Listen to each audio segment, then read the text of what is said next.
Bismillahirrahmanirrahim. Assalamualaikum warahmatullahi wabarakatuh. Waalaikumsalam warahmatullahi. Innal hamdalillah nahmaduhu wa nasta'inuhu wa nastaghfiruh. Wa na'udzu billahi min shururi anfusina wa min sayyiati a'malina. May yahdihillahu fala mudilla lahu wa may yudlil fala hadiya lahu.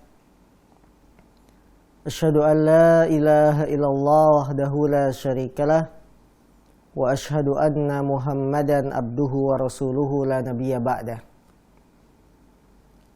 Yaqulullah tabaraka wa ta'ala ya ayyuhalladzina amanu taqullaha haqqa tuqatih wa la tamutunna illa wa antum muslimun. وقال أيضا يا أيها الناس اتقوا ربكم الذي خلقكم من نفس واحدة وخلق منها زوجها وبث منهما رجالا كثيرا ونساء واتقوا الله الذي تساءلون به والأرحام إن الله كان عليكم رقيبا فإن أصدق الحديث كتاب الله وخير الهدي هدي محمد صلى الله عليه وسلم وشر الأمور محدثاتها فإن كل محدثة بدعة وكل بدعة ضلالة وكل ضلالة في النار. Saudara-saudaraku kaum muslimin dimanapun Anda berada, kita bersyukur kepada Allah di awal pagi hari ini. Ungkapan syukur kita kepada Allah Rabbul Alamin atas nikmat-nikmat yang telah Allah berikan kepada kita. Nikmat yang tidak terhingga, nikmat-nikmat yang besar, yang tidak ada seorang manusia pun bisa membalas apa yang telah diberikan oleh Allah Subhanahu wa Ta'ala. Salawat dan salam tidak lupa kita sampaikan kepada Nabi kita, Nabi Muhammad sallallahu alaihi wasallam beserta para sahabatnya, kerabatnya, dan pengikut yang tetap setia mengikuti beliau hingga akhir zaman nanti. Saudaraku, tidak terasa sudah 1 pekan kita setelah Hari Raya Idul Adha, dan kita mohon pada Allah agar Allah menerima amalan-amalan kita, ibadah-ibadah yang telah kita lakukan di 10 hari pertama bulan Zulhijjah.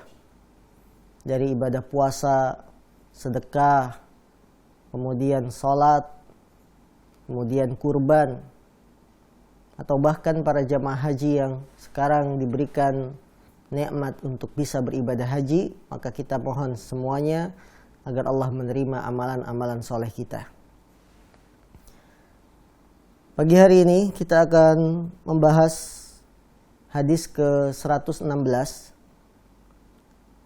Hadis yang masih ada hubungannya dengan tema sebelumnya tentang hak-hak tetangga. Adapun hadis ke-116 ini berbicara tentang alhamdulillah, tetangga yang baik. Tetangga yang soleh yang merupakan idaman kita. Langsung saja kita simak apa yang dikatakan oleh Imam Bukhari dalam kitab Adabul Mufrad hadis ke-116. Qala al-Imam al-Bukhari babun al-jarus salih. Imam Bukhari rahimahullah beliau berkata bab al-jaru as-salih, tetangga yang baik. Hadatsana Muhammad bin Katsirin qala akhbarana Sufyanu an Habib bin Abi Thabit qala haddatsani Khumail an-Nafi' ibni Abdul Haris an Nabi sallallahu alaihi wasallam qala min sa'adatil mar'i al-muslimi al-maskanul wasi' wal jarus salih wal markabul hani. Dari Nafi' bin Abdul Haris bahwasanya Nabi kita yang mulia sallallahu alaihi wasallam beliau bersabda, termasuk kebahagiaan seorang muslim adalah tempat tinggal yang luas, tetangga yang baik, tangga yang soleh, dan kendaraan yang nyaman. Saudara-saudaraku yang dimuliakan Allah, hadis yang mulia ini Rasulullah mengatakan termasuk kebahagiaan seorang muslim. Mencari kebahagiaan satu hal yang lumrah dan dibolehkan dalam Islam. Bahkan Islam menganjurkan kita untuk mencari kebahagiaan yang abadi, bukan hanya kebahagiaan yang sementara di dunia ini saja. Mencari kebahagiaan abadi adalah dengan masuk ke dalam surga Allah Subhanahu wa taala. Itu adalah puncak dari kebahagiaan. Allah berfirman, "Faman zuhziha 'anil nar wa udkhilal jannah faqad faz." Barang siapa yang diselamatkan dari api neraka dan dia dimasukkan ke dalam surga, faqad faza, maka sungguh dia adalah orang yang beruntung, orang yang bahagia. Ini puncak dari kebahagiaan. Adapun mencari kebahagiaan di dunia, semua kita menginginkan kebahagiaan. Fitrah manusia untuk mencari kebahagiaan. Dan itu tidak tercelah, boleh. Rasulullah menyebutkan 3 perkara termasuk perkara yang bisa mendatangkan kebahagiaan seseorang. Di antaranya Rasulullah mengatakan al-maskanul wasi', tempat tinggal yang luas. Tempat tinggal yang luas, dengan tempat tinggal yang luas ini aurat kita akan tertutup. Karena kalau tempat tinggal sempit, bisa jadi ketika buang hajat kelihatan aurat karena sempitnya. Ya. Tempat tinggal yang luas sehingga kita bisa membedakan atau memisahkan antara anak laki-laki dan anak perempuan. Kira-kira Bapak Ibu kalau rumahnya 3 petak, ruang tamu, kamar, dapur. Kemudian anak kita lebih dari 3. Ada laki, ada perempuan. Bagaimana memisahkan? Sementara hanya ada 1 kamar, disitulah orang tua, disitulah anak-anak. Tentu kita tidak bisa memisahkan antara tempat tidur laki-laki, anak laki-laki dan anak perempuan. Padahal Rasulullah mengatakan pisahkan tempat tidur anak laki-laki dan anak perempuan. Tempat tinggal yang luas dapat menerima tamu. Nah, ini juga penting. Karena kalau rumah ruang tamunya sudah disulap jadi kamar, maka menerima tamu di situ, tidur di situ. Tempat tinggal yang luas manfaatnya dapat memberikan ketenangan bagi penghuninya. Anak nyaman bermain di dalam rumah, tidak banyak keluar karena rumahnya sudah memberikan kenyamanan. Maka suatu hal yang wajar, Rasulullah mengatakan termasuk kebahagiaan seseorang apabila dia memiliki tempat tinggal yang luas. Yang kedua, termasuk kebahagiaan seorang muslim, tetangga yang baik, tetangga yang soleh. Tetangga yang bisa membantu kita untuk melakukan ketaatan. Tetangga yang bisa memerintahkan kebaikan dan mencegah dari kemungkaran. Karena itu para ulama mengatakan al-jaru qablad dari. Ketika Anda ingin mencari rumah, al-jaru qablad dar. Lihatlah tetangganya dulu sebelum melihat rumahnya.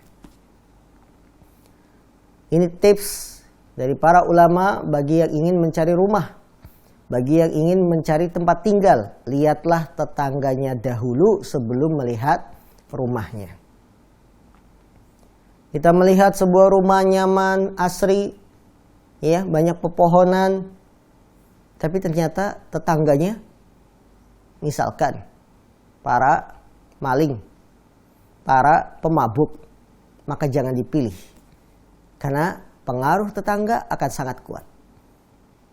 Kebahagiaan kita ketika kita tinggal di sebuah lingkungan yang tetangganya baik.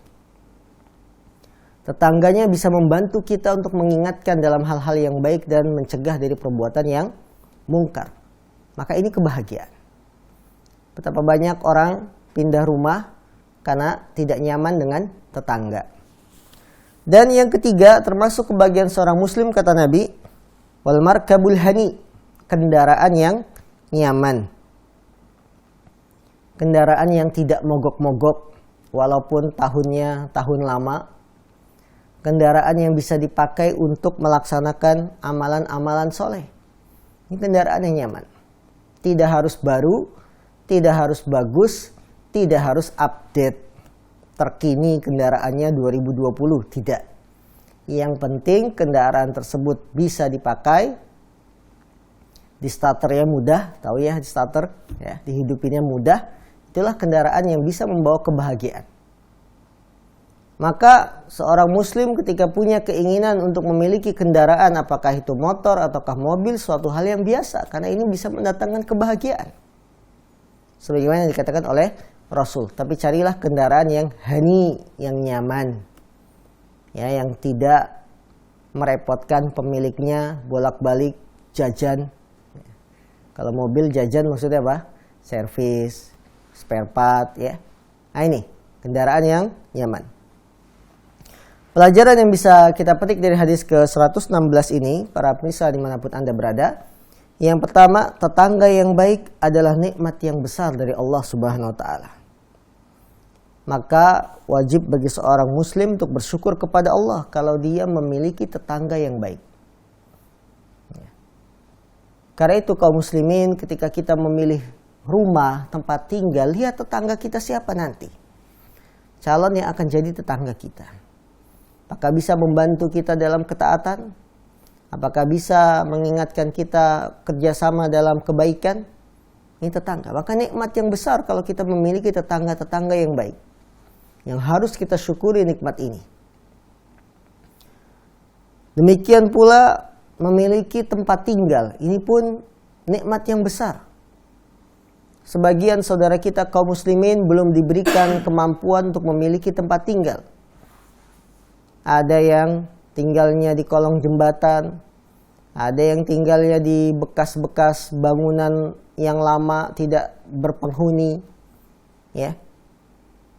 Maka bersyukurlah. Atau ada yang memiliki tempat tinggal tapi masih terjerat dengan riba, masih nyicil ke bank-bank konvensional, ya, dengan cicilan-cicilan kredit dengan sistem riba. Maka Anda yang diberikan nikmat bisa memiliki tempat tinggal tanpa riba, memiliki tempat tinggal tanpa berhutang, memiliki tempat tinggal tanpa ada sengketa.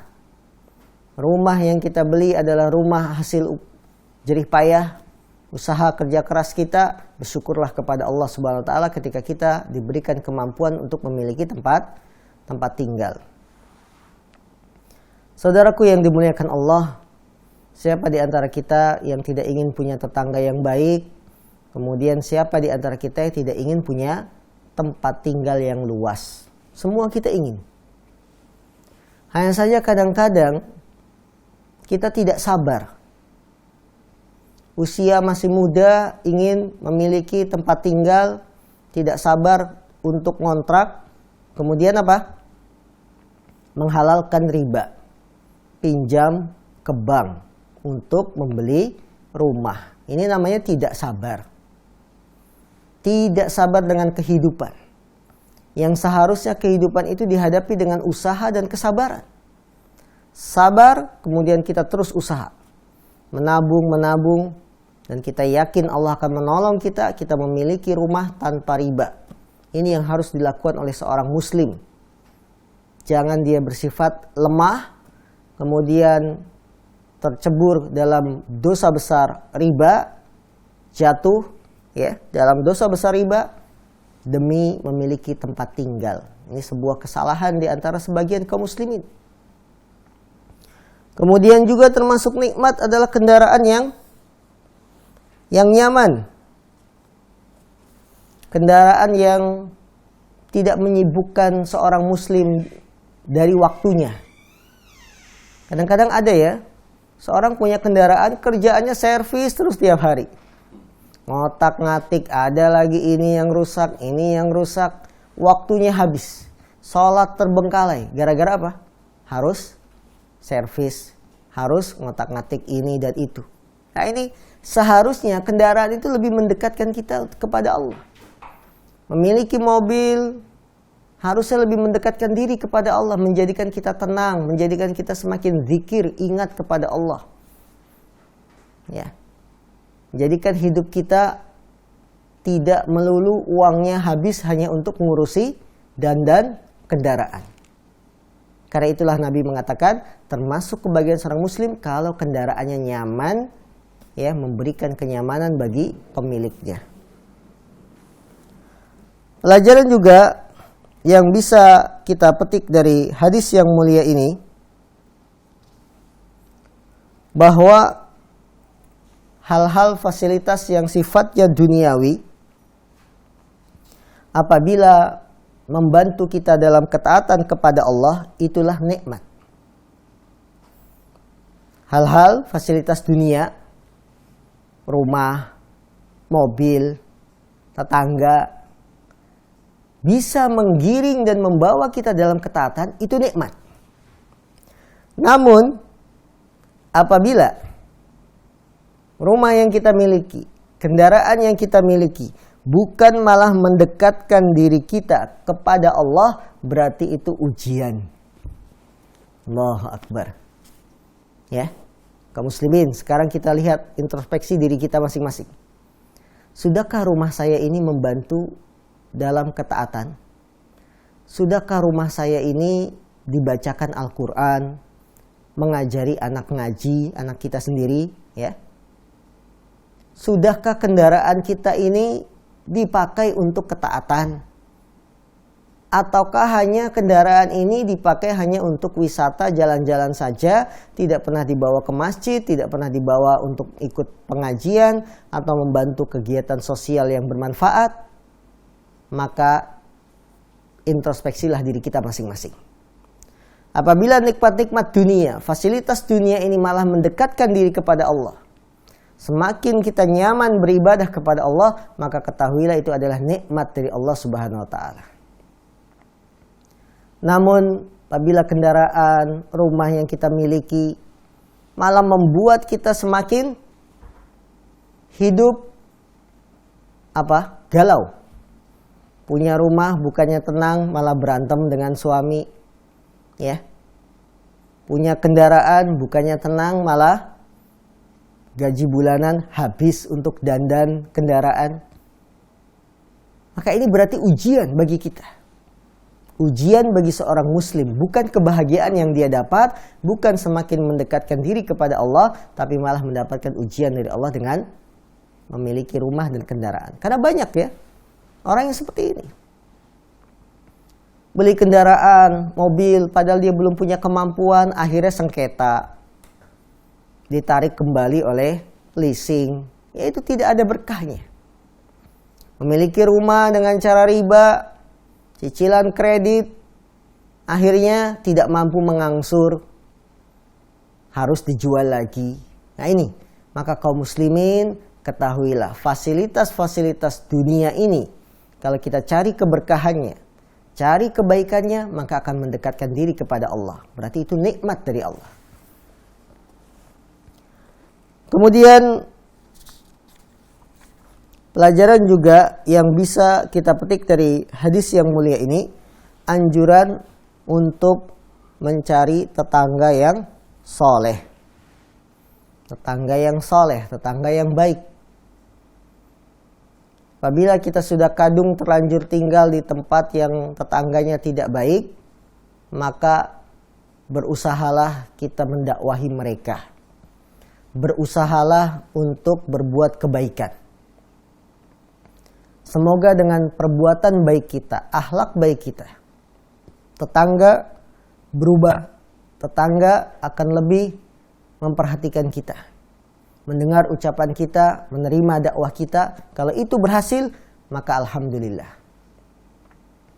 Karena Rasulullah mengatakan seorang mukmin yang bergaul bersama manusia, kemudian dia sabar terhadap gangguannya, ini lebih baik daripada seorang muslim yang menyendiri.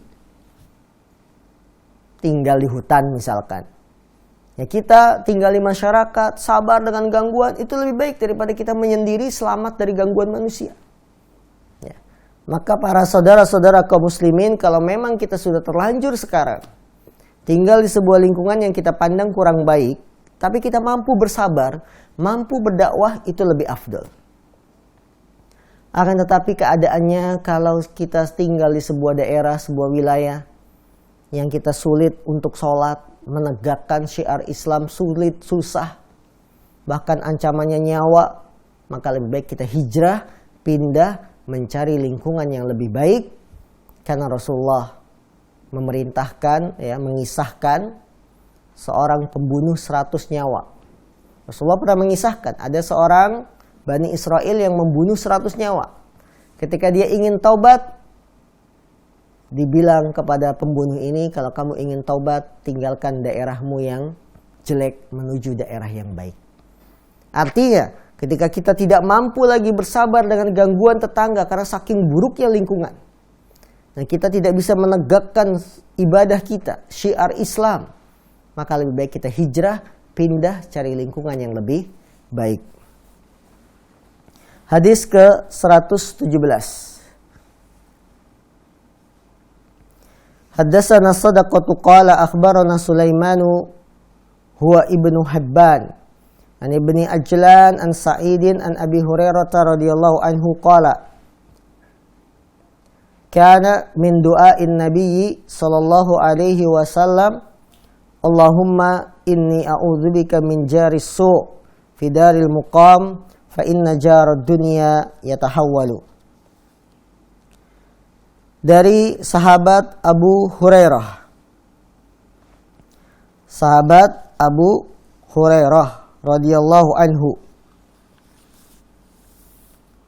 bahwasanya beliau berkata, termasuk doa yang diucapkan oleh Nabi SAW adalah Allahumma inni a'udzubika min jaris su'. Ya Allah, aku berlindung kepadamu dari tetangga yang buruk. Fidaril muqam, pada kampung akhirat nanti.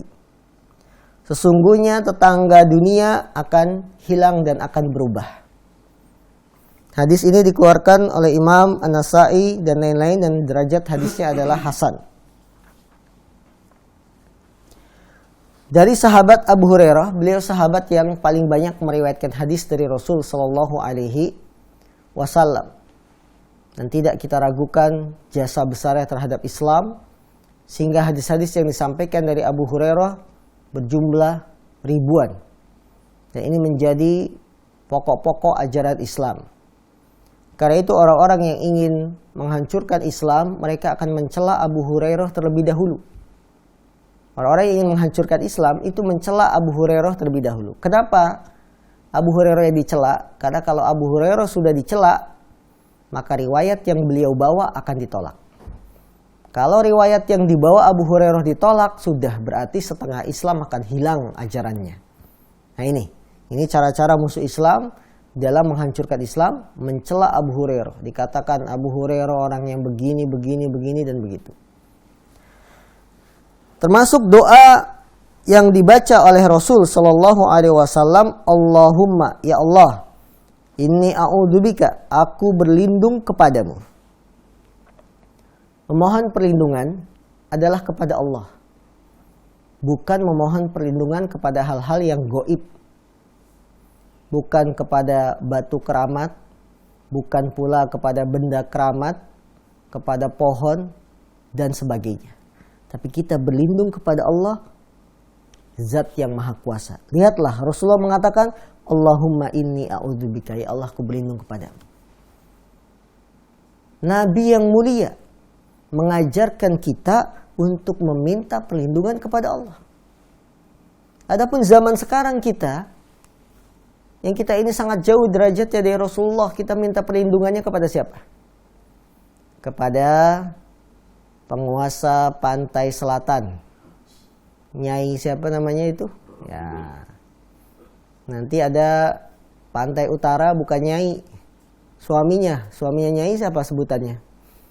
Ya. Nah ini. Jadi mohon perlindungannya kepada orang-orang yang gaib, yang dianggap penguasa wali kutub, wali ini, dewa itu. Bahkan secara tidak sadar, dulu kita waktu kecil ya diajarin, kalau lewat gang yang sepi, sempit, bilangnya apa? Numpang, mau lewat. Itu siapa-siapa itu? Ya, siapa? Kepada siapa kita ucapkan itu numpang mau lewat? Maksudnya berlindung dari gangguan jin, setan, tapi minta perlindungannya kepada jin dan setan. Padahal Rasulullah yang mulia, Nabi kita, Nabi Muhammad SAW, beliau minta perlindungannya kepada Allah. Allahumma inni auzubika, ya Allah aku minta perlindungan kepadamu. Dari ucapan ini juga dapat kita pahami bahwa Rasulullah adalah manusia biasa. Beliau minta perlindungan kepada Allah. Beliau manusia biasa. Beliau masih butuh kepada Allah Subhanahu wa taala. Beliau bukan manusia yang kedudukan posisinya seperti Tuhan, tidak. Yang dapat melindungi. Beliau ketika turun di kancah medan perang tetap pakai baju besi. Tetap bawa senjata, tetap bawa tameng, perisai untuk melindungi dirinya dari serangan musuh. Ini menunjukkan pada kita bahwa Nabi Muhammad adalah manusia biasa, tapi beliau adalah utusan Allah Subhanahu wa taala. Hamba abduhu wa rasuluhu, hamba dan utusannya. Allahumma inni a'udzubika min jari su. Ya Allah, aku berlindung kepadamu dari tetangga yang buruk. Tetangga yang buruk itu apa? Tetangga yang tidak memerintahkan kebaikan, tetangga yang tidak mencegah dari kemungkaran. Ini tetangga yang buruk. Tetangga yang hari-harinya dihiasi dengan dosa. Main judi di depan rumahnya, ya, menyetel suara musik keras-keras, kemudian membawa wanita masuk ke dalam rumahnya. Ini tetangga buruk. Tetangga yang harus dijauhi. Maka kita berlindung kepada Allah dari tetangga yang buruk. Tetangga yang tidak membawa kita semakin dekat kepada Allah. Tetangga yang tidak membawa kita semakin taat kepada Allah, itu tetangga yang buruk. Fidaril maqam. Pada tempat tinggal nanti di akhirat. Artinya berlindung dari masuk neraka. Dari tetangga yang buruk ini kita berlindung supaya tidak membawa kita masuk neraka. Karena tetangga yang buruk di dunia, dia bisa berubah-ubah. Bisa berganti-ganti. Karena itulah kaum muslimin, hadis yang mulia ini memberikan pelajaran pada kita. Yang pertama, dianjurkan bagi seorang muslim berlindung dari tetangga yang buruk. Pengaruh efek dari tetangga yang buruk. Karena tetangga yang buruk pengaruhnya sangat kuat. Apalagi bagi anak-anak. Anak-anak itu kan sangat cepat terpengaruh. Jangankan perilaku, omongan saja itu anak-anak langsung diserap. Ketika si tetangga yang buruk ini melontarkan kata-kata kasar, anak mendengar, direkam oleh memorinya. Kemudian dia pulang ke rumahnya, ketemu orang tuanya, rekaman yang tadi dia terima dari kata-kata kotor diungkapkan di rumah, diucapkan di rumah. Ini pengaruh tetangga buruk. Maka kaum muslimin, benarlah kata para ulama, al-jaru qoblad dar. Lihatlah tetanggamu sebelum memilih rumahmu. Ya. Karena memang pengaruhnya besar. Tetangga yang buruk pengaruhnya besar. Karena itu kita berlindung dari tetangga buruk yang bisa menyakiti kita atau menyakiti orang lain. Baik dengan lisannya, baik dengan perbuatan dosanya, dan seterusnya.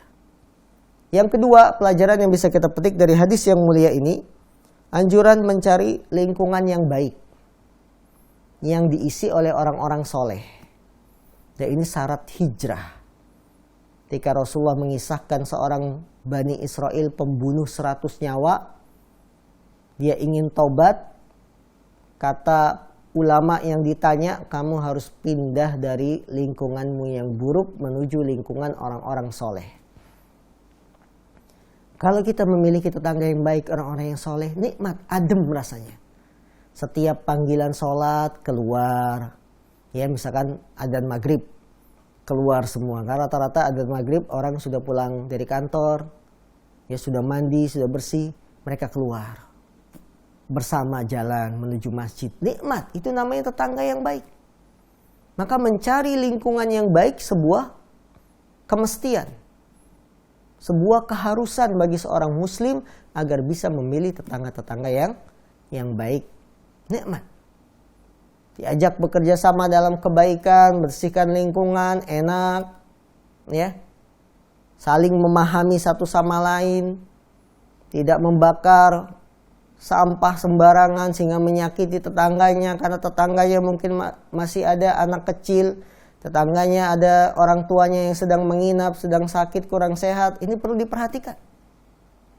Maka kaum muslimin berlindung dari tetangga yang baik, berlindung dari tetangga yang buruk mengharuskan kita mencari lingkungan yang baik.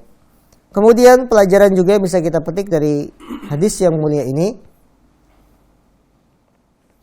Hendaklah kita banyak bersabar dari gangguan manusia. Karena kehidupan dunia tidak lepas dari yang namanya ujian.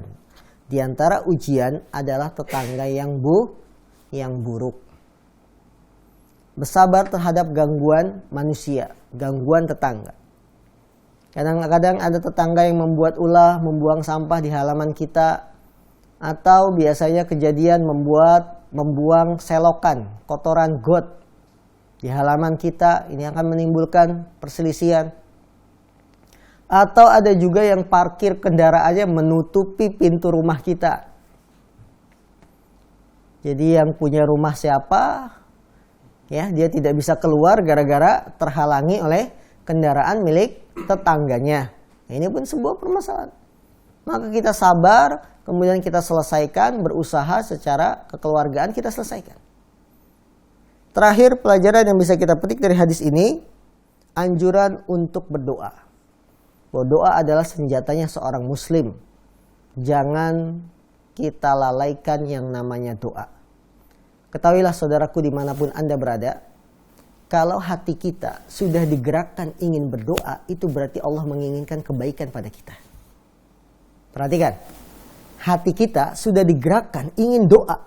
Misalkan berangkat ke masjid, sedang menunggu waktu iqamah. Hati kita tergerak ingin doa, itu berarti Allah menginginkan kita kebaikan. Allah ingin memberi kita sesuatu yang baik. Maka bersyukurlah kepada Allah kalau hati kita selalu tergerak untuk berdoa. Ya. Doa ini sangat mujarab. Maka jangan kita remehkan perkara doa. Doa orang tua, doa anak yang soleh untuk orang tuanya, doa kita untuk diri kita, keluarga kita, untuk kaum muslimin seluruhnya, jangan diremehkan. Terlebih sekarang kita masih dalam masa pandemi. Perbanyaklah doa, perbanyaklah mendekatkan diri kepada Allah. Karena setiap kali hati kita tergerak untuk berdoa dan mengangkat tangan, itu berarti Allah menginginkan kebaikan pada diri kita. Allah berarti menginginkan kita dikasih sesuatu. Allah ingin memberikan sesuatu kepada kita. Maka perbanyaklah hati kita untuk berdoa. Untuk memohon kepada Allah SWT dari kebaikan dunia dan akhirat. Wallahu ta'ala alam. Ada pertanyaan dari Ibu Zainab di Madura, Ustaz. Assalamualaikum. Saya punya mohon maaf Ustaz, di luar tema. Saya punya kerabat yang mana suaminya sudah tidak bisa memberi nafkah karena keadaannya sehabis mengalami kecelakaan. Apakah dosa jika istrinya minta cerai? Apakah dosa suaminya jika tidak menceraikannya karena dia masih cinta? Syukran, jazakillah khair. Silakan Ustaz. Baik, dari saudari kita di Madura ya. Beliau bertanya, bagaimana permasalahan jika ada seorang suami yang tidak menafkahi istri karena faktor setelah kecelakaan. Kemudian dosakah istri kalau minta cerai dari suaminya karena sudah tidak diberi nafkah? Apakah itu termasuk dosa dan suami tidak mau menceraikan karena masih sayang sama istrinya? Ketahuilah kaum muslimin yang dimuliakan Allah, memberi nafkah termasuk kewajiban suami kepada istri. Namun ketika suami tidak memberi nafkah, harus dilihat faktor sebabnya apa. Dari pertanyaan tadi disebutkan faktor penyebab dia tidak memberi nafkah kepada istrinya karena kecelakaan. Ini yang saya pahami mungkin nafkahnya nafkah batin ya. Ataupun nafkah lahir bisa juga karena kecelakaan, cacat misalkan sehingga tidak bekerja lagi. Kemudian pihak perusahaan memutuskan untuk diputus saja karena sudah tidak efektif untuk bekerja, sehingga nafkah lahir terputus. Sementara suaminya pun dalam keadaan lemah sakit, nafkah batinnya juga tidak bisa memberikan kepada istri. Maka dalam kondisi seperti ini sebenarnya ini adalah di luar kuasa suami. Selama dia sehat, tidak ada kecelakaan, dia masih bisa bekerja, dia bisa memberikan nafkah lahir dan batin pada istri. Namun ketika ditimpa musibah, dia tidak bisa memberikan itu. Itu bukan keinginannya, bukan kesengajaannya. Tapi ini adalah faktor di luar kuasa manusia. Siapa yang ingin dapat musibah? Maka seorang istri ketika dalam kondisi seperti ini, hendaklah dia berbakti kepada suaminya. Mengurusi suaminya yang sedang sakit karena faktor kecelakaan, dan membangunkan motivasi, support agar mental suami bisa kembali bangkit. Karena orang kalau sudah kena sakit atau musibah, biasanya mentalnya akan turun. Dia akan merasa tidak berguna, dia akan merasa ingat mati, padahal harus dibangkitkan ini. Ya. Nah, disinilah perannya seorang istri. Jangan kita menjadi istri ketika senang, saya siap jadi istri. Namun ketika susah tidak siap jadi istri. Tidak seperti itu. Lihatlah istri-istri Rasulullah, mereka dalam keadaan suka dan duka bersama Nabi. Mereka senang bersama Rasul ketika senang. Mereka pun merasakan duka, sedih ketika Rasul merasakan sedih. Khadijah ketika Nabi diangkat jadi Rasul, Nabi dalam keadaan takut. Nabi dalam keadaan cemas, dihibur. Maka begitulah selayaknya seorang istri ketika suaminya dapat kecelakaan, dapat musibah. Ya, bulan pertama dia tidak mampu memberi nafkah karena masih sakit, maka tidaklah dimaklumi karena ini di luar batas kemampuan suami. Bukan kehendak suami, tapi kehendak dari Allah. Istri hendaklah bersabar, bukan malah menuntut minta cerai. Barang siapa yang minta cerai tanpa ada sebab, maka haram bagi seorang wanita untuk mencium bau surga, kata Rasul. Jadi kata Rasul apa? Tidaklah seorang wanita yang meminta cerai kepada suaminya tanpa sebab, kecuali haram baginya mencium bau surga. Maka jelas ini dosa kalau dia meminta cerai. Ya, ini wallahu alam. Ustaz atas jawabannya, mudah-mudahan bisa menjawab daripada pertanyaan dari Ibu Zainab di Madura. Ada pertanyaan lagi masuk Ustaz dari Ibu Neni di Bandung. Assalamualaikum warahmatullahi wabarakatuh Ustaz. Alhamdulillah saya sudah lunas memiliki rumah dengan cara mencicil. Namun setelah ini rezeki agak sulit. Apakah saya harus pindah rumah atau ada amalan-amalan apa yang harus saya lakukan Ustaz? Terima kasih, jazakallahu khair. Baik. Dari saudari kita di Bandung, beliau bertanya, alhamdulillah Ustaz, saya sudah menyelesaikan cicilan rumah. Berarti sebelumnya terjerat dalam kredit rumah atau KPR atau apa namanya.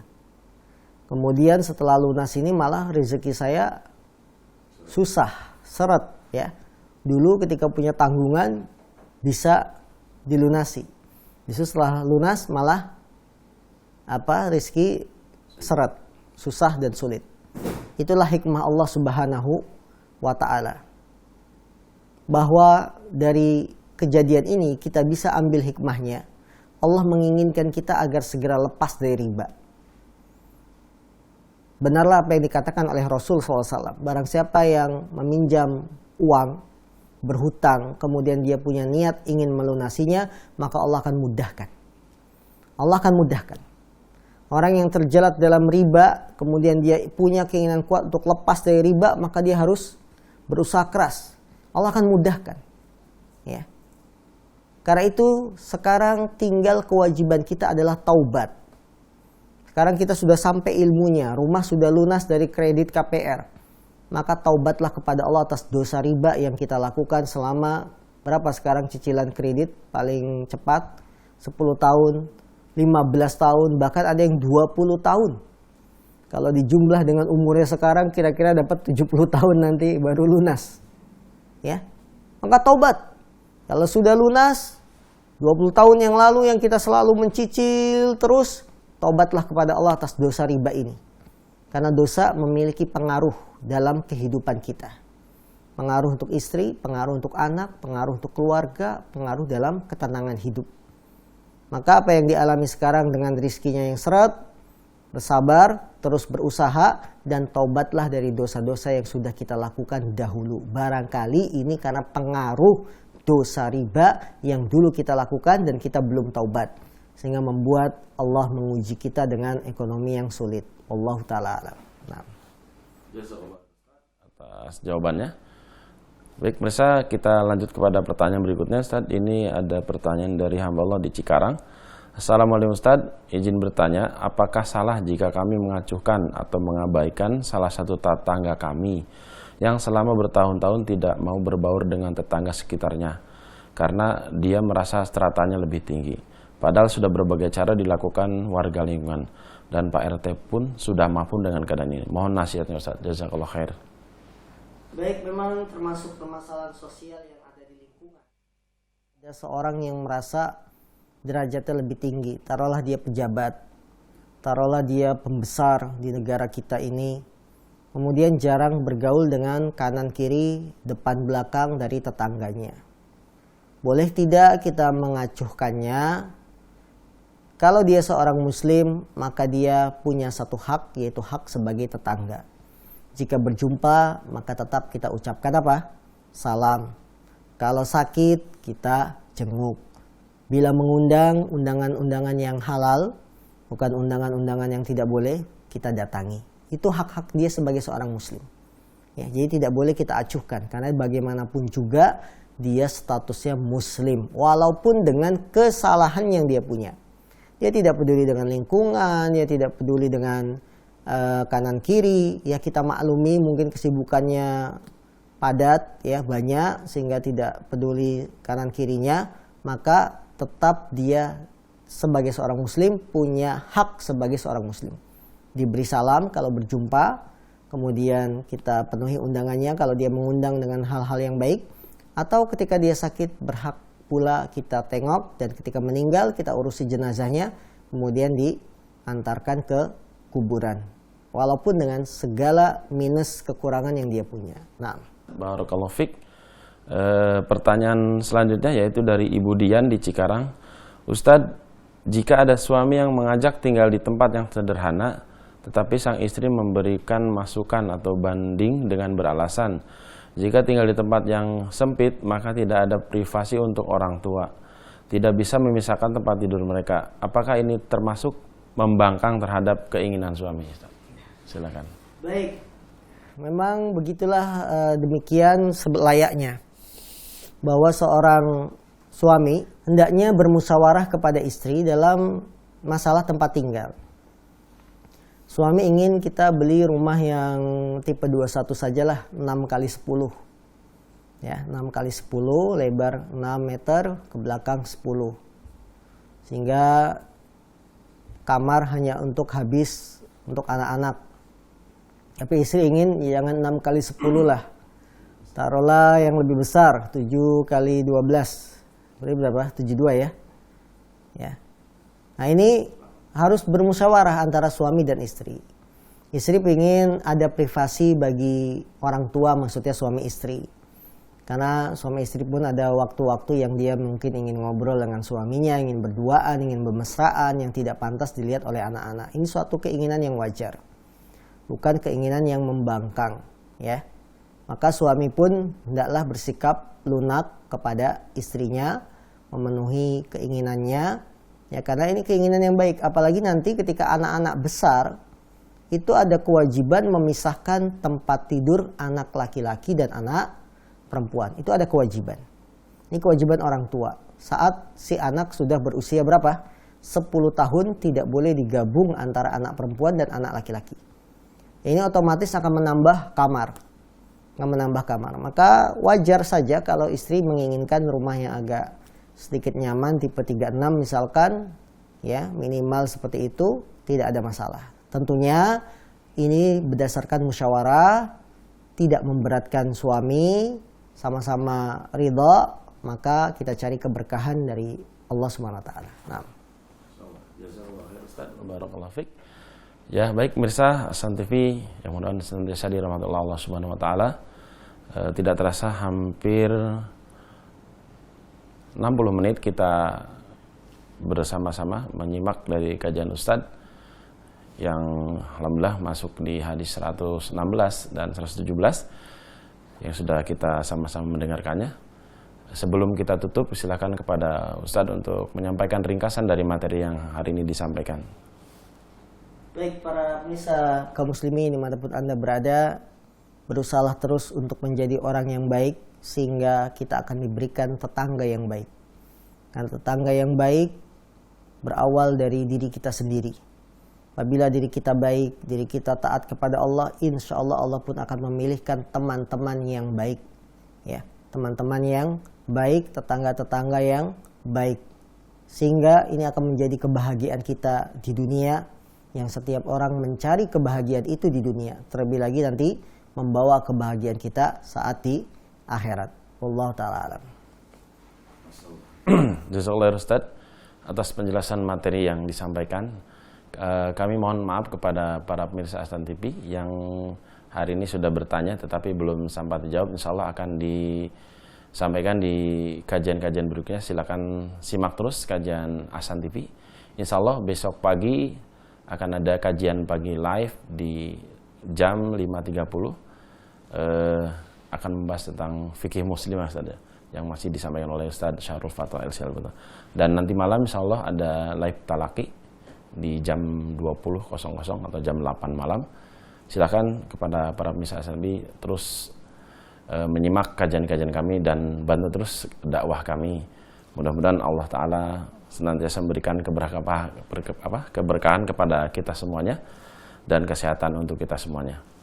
Mari kita tutup dengan doa kafaratul majlis. Subhanaka Allahumma bihamdika asyhadu an la ilaha illa anta astaghfiruka wa atubu ilaik. Assalamualaikum warahmatullahi wabarakatuh.